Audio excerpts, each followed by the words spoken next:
सुनि समझहि जन मुदित मन, मज्जहि अति अनुराग। लहहि चार फल अछत तनु, साधु समाज प्रयाग।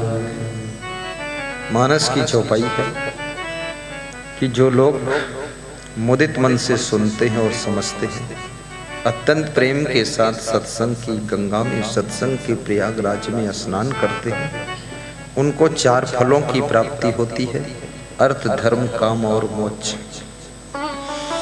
जो लोग प्रेम से और प्रसन्न होकर नहीं सुनते हैं, उनको चार फल नहीं मिलते हैं। इसलिए प्रसन्न होकर सुनना चाहिए।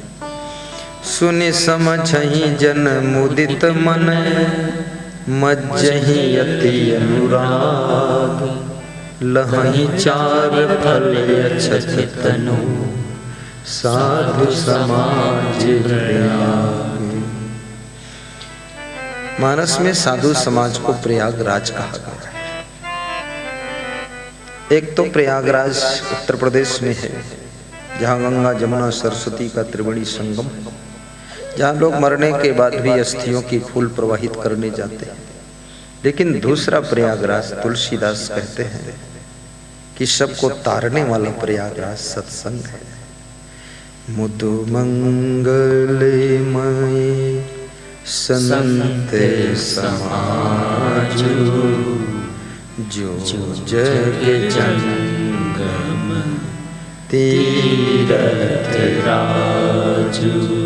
संतों का समाज मधु मंगलकारी और ये चलता फिरता प्रयागराज। 2 दिन झालावाड़ में, फिर 2-3 दिन खैराबाद धाम में, फिर 2 दिन कोटा में, 3 दिन जयपुर में, फिर जोधपुर में। ये चलता रहे। मनुष्य जीवन में क्या चाहता है? सदगुरु कबीर साहब से किसी ने प्रश्न पूछा कि सुख कहाँ मिलेगा और मनुष्य को दुख क्यों मिलता है? बड़ा अच्छा प्रश्न पूछा है। सुख कहाँ मिलेगा और दुख क्यों मिलता है, और मनुष्य को कैसी संगत करना चाहिए? बड़ा मार्मिक सवाल है। कबीर साहब सिंपल सा उत्तर देते हैं। सतसंगत से सुख उपजे, कुसंगत से दुख होए। कहे कबीर तहाँ जाइए, जहाँ अपनी संगति हो। सत्संग से सुख मिलता है। कैसे मिलता है? सत्संग आपके कर्मों को संशोधित कर देता है, आपकी वाणी को परिष्कृत कर देता है। सत्संग आपके स्वभाव को सुंदर बनाता है। सत्संग आपके आलस्य को दूर करता है, आपकी सहनशीलता बढ़ाता है, आपके मन इंद्रियों को कंट्रोल करने की आपके भीतर शक्ति पैदा कर देता है। अभी एक सज्जन मुझसे कह रहे थे कि बहुत शराब पीता था, लेकिन सत्संग मिला तो शराब छूट गई। तो हमने कहा फिर? बोले अब जितना समय मिलता है सब प्रवचन ही सुनता हूँ। बोले बिना सुने चैन नहीं, सुन लेता हूँ तो चैन आ जाता है। इसलिए सत्संग को अमृत भी कहा गया है। जहर तो दुनिया में बहुत है, आपने लिया भी है और किसी किसी ने पिया भी है, कोई कोई मरा भी है, कोई कोई बचा भी है। लेकिन अमृत कहीं मार्केट में मिलता नहीं। अमृत तो सत्संग ही है, जो अमर आत्मा का बोध करा देता है, वही अमृत वाणी है। जिस वाणी को श्रवण करके आपके भीतर हृदय रूपी पवित्र आंगन में जो आत्मा रूपी परमात्मा अजर अविनाशी सत्यम शिवम सुंदरम परम तत्व विराजित है, उसका बोध हो जाए, जिसकी वाणी से उसका ज्ञान हो जाए, उस अमर तत्व, अमर आत्मा, अविनाशी आत्मा का ज्ञान हो जाए, वो वाणी ही अमृत वाणी है। और ऐसी वाणी मिल जाए जो नश्वर से आकर्षण हटाकर अविनाशी में ही प्रेम सिखा दे। ये संसार की चीजें लोग क्यों दुखी होते हैं? ज्ञान नहीं, ज्ञान नहीं इसलिए दुखी होते हैं। किसी की पत्नी मर गई, बहुत दुखी है। किसी का पति मर गया, बहुत दुखी है। किसी का बेटा मर गया, बाप मर गया, सास मर गई, ससुर मर गया, बहू मर गई, पिताजी मर गए, माताजी मर गई, बहुत दुख है। लेकिन सिंपल सी बात है ज्ञान की कि ये मृत लोक है। और कबीर बड़ी मजेदार बात कहते हैं। कबीर कहते हैं कि ई न जाने हम हूं मर जाएंगे। कबीर कहते ये नहीं जानते कि हम भी मर जाएंगे। और दूसरे के मरने में फालतू रो रहे। अपनी मौत का ख्याल करो, तुम्हारा नंबर लगने वाला है। यदि तुम्हारा बाप मरा है, यदि पड़ोसी मरा है, यदि जिला झालावाड़ा कोई मरा है, यदि तुम्हारे ससुराल में कोई मरा है, यदि दुनिया में कोई मरा है, तो समझ लो एक सीट खाली हुई है मौत की तरफ। अब एक कदम तुम मौत की ओर और बढ़ गए।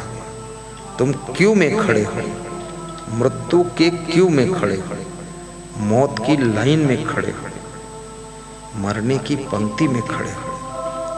जैसे अभी आशीर्वाद देने का कार्यक्रम जब चलेगा तो एक आदमी जब आशीर्वाद पा जाएगा तो दूसरे का नंबर आ जाएगा, फिर तीसरे का नंबर आ जाएगा, तीसरे का मिला तो चौथे का नंबर आ जाएगा। ऐसे दुनिया में एक आदमी मरा है तो समझ लेना तुम्हारा नंबर आगे बढ़ा है मौत की ओर। ई न जाने हम हूं मर जाए। और मरने का डर भी नहीं। शरीर मरता है लेकिन आत्मा कभी नहीं मरती है। भगवान श्री कृष्ण जब कुरुक्षेत्र में अर्जुन धनुष बाण लेकर गांडीव हाथ में पकड़े हुए और युद्ध मैदान में कौरव पांडवों की सेनाएं लग चुकी है, अर्जुन कौरवों को देख करके उनके मन में मोह आ जाता है। देखिए मोह,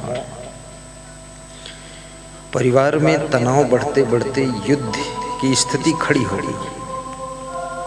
लेकिन जब युद्ध मैदान में दोनों दल खड़े हैं तो उनको देख करके अर्जुन के मन में मोह आ गया। क्या रे, ये तो मेरे पितामह यहाँ खड़े हुए। अरे ये तो यहाँ पर द्रोणाचार्य मेरे गुरु, इनको कैसे मारूं? अर्जुन ने अपना गांडीव रख दिया, हाथ पांव ढीले हो गए, हिम्मत टूट गई कि भीख मांग लूंगा, युद्ध नहीं करूंगा, इतना संतोष आ गया। परंतु ये युद्ध धन का युद्ध नहीं है, ये धर्म युद्ध होने जा रहा है।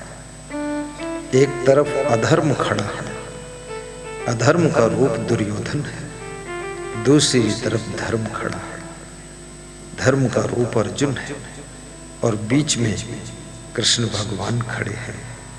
और दोनों को कृष्ण भगवान पहले समझाते हैं। जब अधर्म शांत नहीं होता है तो धर्म को ललकारते हैं कृष्ण भगवान कि अब इस अधर्म का नाश करो और धर्म की स्थापना करो। जब जब हो ही धर्म की हानि, बढ़े ही असुर अधम अभिमानी, तब तब प्रभु धरि मनुज शरीरा, हरहि सकल सज्जन भव पीरा। बड़ी मजे की बात है। धर्म, श्री कृष्ण कहते हैं अर्जुन गांडीव को मत रखो, हिम्मत को टूटने मत दो। ये जो खड़े हैं योद्धा कौरव दल की ओर से, ये सब मरे हुए हैं, खाली निमित्त बनना है तुमको, नाम तुम्हारा होगा, बाकी काम तो हो चुका है। बोले मुझे तो जिंदा दिख रहे हैं, आप मरे बता रहे हैं।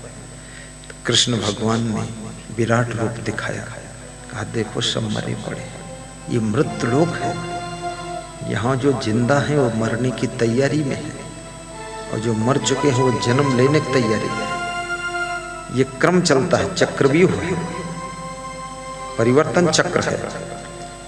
किसी की मृत्यु हुई है इसका मतलब सब समाप्त नहीं हुआ है, उसकी आत्मा तुरंत अगले जन्म की तैयारी में लग गई है, किसी मां के गर्भ में प्रवेश कर रही है।